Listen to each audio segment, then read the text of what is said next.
Magandang araw mga kaibigan. Kamusta kayong lahat? Umaasa ko na nasa mabuti kayong kalagayan. Ngayong araw na ito, hayaan niyo na ibahagi ko ang pang-araw-araw kong gawain sa aming munting tahanan. Halina't samahan niyo ako. Pagkagising ko sa umaga, agad akong nagbabasa ng aking Biblia.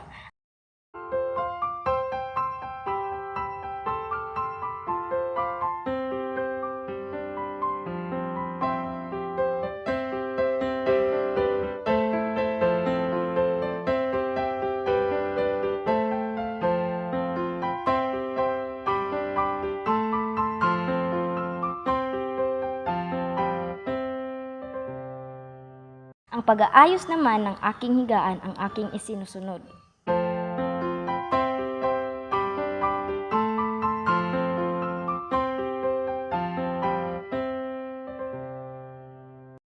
Nagwawalis din ako sa loob at labas ng aming bahay upang maging malinis ang aming tahanan.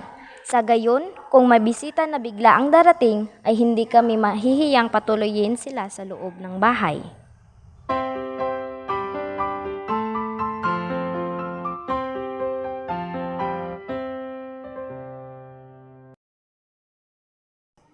Tungkulin ko din ang paghahanda ng lamesa bago kumain at ang paghuhugas ng pinggan pagkatapos.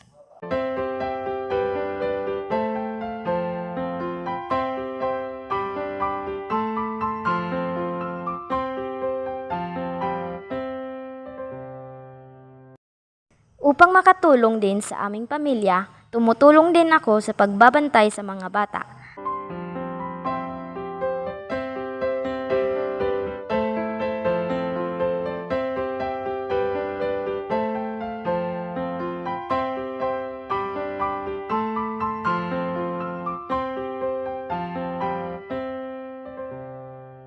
Kasiyahan ko ang pagtulong at pakikipaghalubilo sa kanila.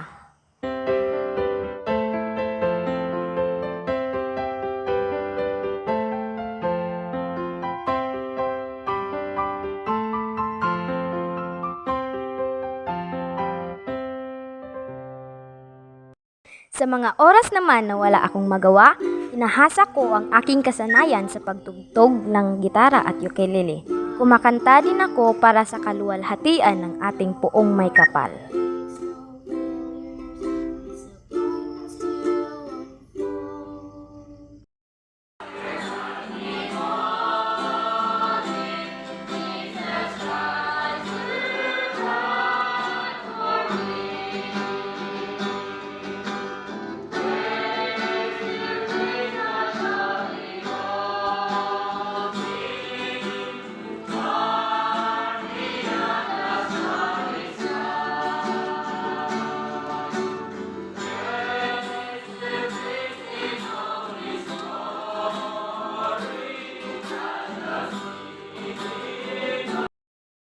Bilang kabataan, maraming paraan upang tayo ay makatulong sa ating lahat.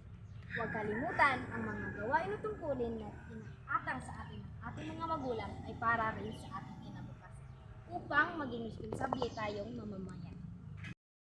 Yun nga sa libro ng Efeso, Kabanata 6, una hanggang pangatlong bersikulo, dapat nating igalang ang ating mga magulang upang humaba at guminhawa ang ating buhay. Higit sa lahat, mahalin natin ang Diyos na siyang tagapagligtas sa atin at nagbigay na sa atin. Nawa may nakuha kayong aral ngayong araw mga kaibigan. Sa susunod ulit, ako ay inyong kaibigan, Alay Salisere.